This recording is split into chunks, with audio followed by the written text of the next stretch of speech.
Shalom saudaraku, berjumpa kembali bersama dengan saya Pendeta Jakob Setio, masih dalam program Sapa Jemaat di Rumah. Kali ini kita akan bersatu bersama-sama, mari kita berdoa. Bapa kami rindu, firman-Mu sungguh memberkati kami, dan biarlah melalui renungan firman itu, kami semakin dikuatkan, diteguhkan di dalam pengiringan kami akan Engkau. Kami siap diberkati. Terpujilah namamu kekal selama-lamanya. Dalam nama Yesus kami berdoa. Haleluya. Amin. Firman Tuhan kali ini saya ambil dari Mazmur 28 ayat yang pertama. Saya ulangi, Mazmur 28 ayat yang pertama berkata, dari Daud. Kepadamu ya Tuhan gunung batuku, aku berseru, janganlah berdiam diri terhadap aku. Sebab jika engkau tetap membisu terhadap aku menjadi seperti orang yang turun ke dalam liang kubur. Hari ini kita akan berbicara tentang ketika Tuhan diam. Saudaraku, pernahkah Anda didiamkan oleh seseorang?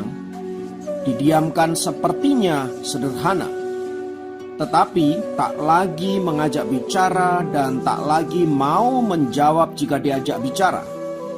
Tak ada kejadian marah-marah atau mengamuk. Tak ada fisik yang dilukai. Tapi jangan tanya rasanya. Didiamkan adalah hal yang amat tak nyaman. Ada kalanya lebih baik dimarahi, dikritik, atau dihajar daripada didiamkan. Mengapa? Karena saat didiamkan kita tak beroleh kejelasan. Apalagi jika didiamkan secara tiba-tiba. Kita tak tahu kesalahan apa yang kita lakukan. Kita juga tidak tahu apa yang harus kita lakukan agar hubungan kita dengan orang itu pulih kembali. Intinya, didiamkan adalah komunikasi yang putus begitu saja. Tak heran bila aksi mendiamkan ini kerap kali terjadi begitu lama. Nah, di Mazmur pasal 28 ini saudara-saudara, Daud merasa bahwa Allah seolah sedang mendiamkannya. Daud pun merasa sedih atas hal itu. Sebagai gambaran, Mazmur ini diperkirakan ditulis saat Daud dalam dilema.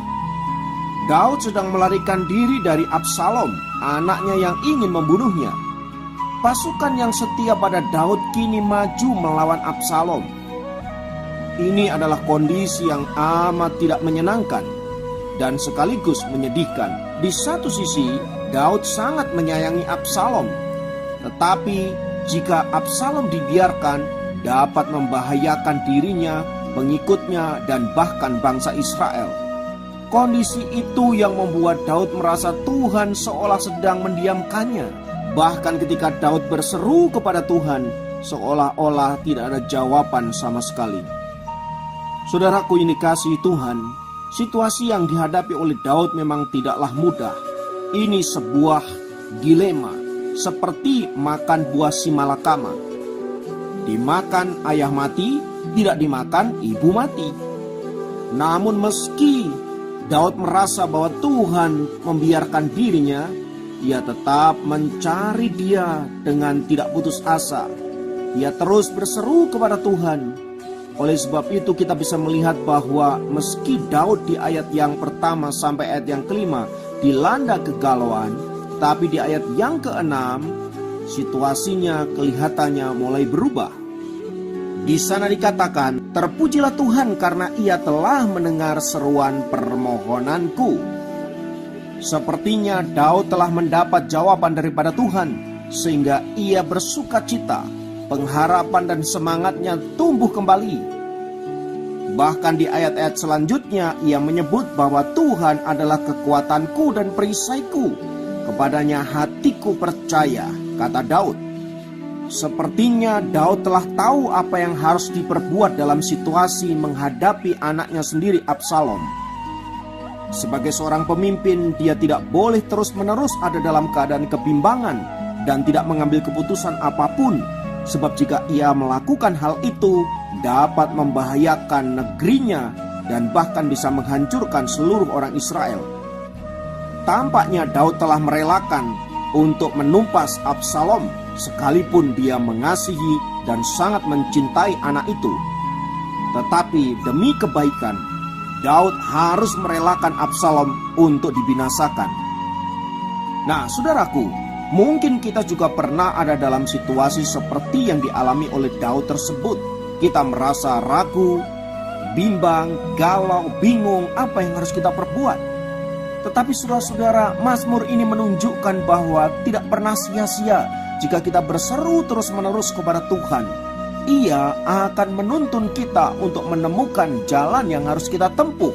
Sekalipun pahit, sekalipun itu sulit, tetapi percayalah Tuhan akan menolong kita untuk membuat kita ada di jalan yang benar. Itulah sebabnya saudara-saudara, mengapa kita harus terus-menerus berseru dan mencari wajah Tuhan. Terlebih bila situasinya semakin rumit dan tak terkendali, kita perlu mengandalkan Tuhan. Bahkan sekalipun sepertinya Tuhan sendiri seolah mendiamkan kita, seolah tidak ada pertolongan yang diberikannya, ingatlah bahwa bagaimanapun Ia adalah Allah yang penuh kasih kepada kita. Tak akan dibiarkannya orang-orang yang berharap kepadanya terus hidup di dalam kebingungan, di dalam ketidakberdayaan. Ia pasti akan turun tangan dan menolong setiap kita. Sebab itu saudara-saudara, tetaplah berharap dan berseru kepadanya. Jangan putus asa atau malah berpaling mencari pertolongan dari pihak lain. Sebab ada kalanya justru saat-saat seperti inilah iman kita diuji. Apakah kita tetap percaya kepada Tuhan atau tidak? Haleluya. Biarlah firman Tuhan kali ini saudara-saudara senantiasa mengingatkan kita untuk kita berpegang teguh kepada Tuhan, untuk senantiasa kita berharap hanya kepada Tuhan, karena memang Dialah yang sanggup memberikan pertolongan kepada kita. Haleluya, mari kita berdoa.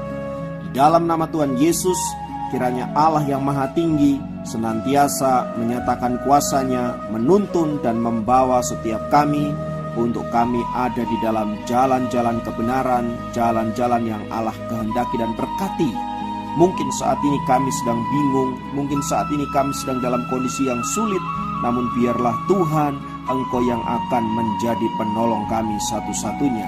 Itulah sebabnya kami mau meletakkan dan menyerahkan hidup kami hanya ke dalam tangan pengasihan-Mu, sebab di dalam tangan Tuhan yang kuat tak ada satupun kuasa yang dapat melepaskannya daripadamu. Terpujilah nama Tuhan kekal selamanya. Dalam nama Yesus kami berdoa. Haleluya. Amin. Demikian program Sapa Jemaat kali ini. Sampai jumpa dalam program Sapa Jemaat yang lain. Tuhan Yesus memberkati.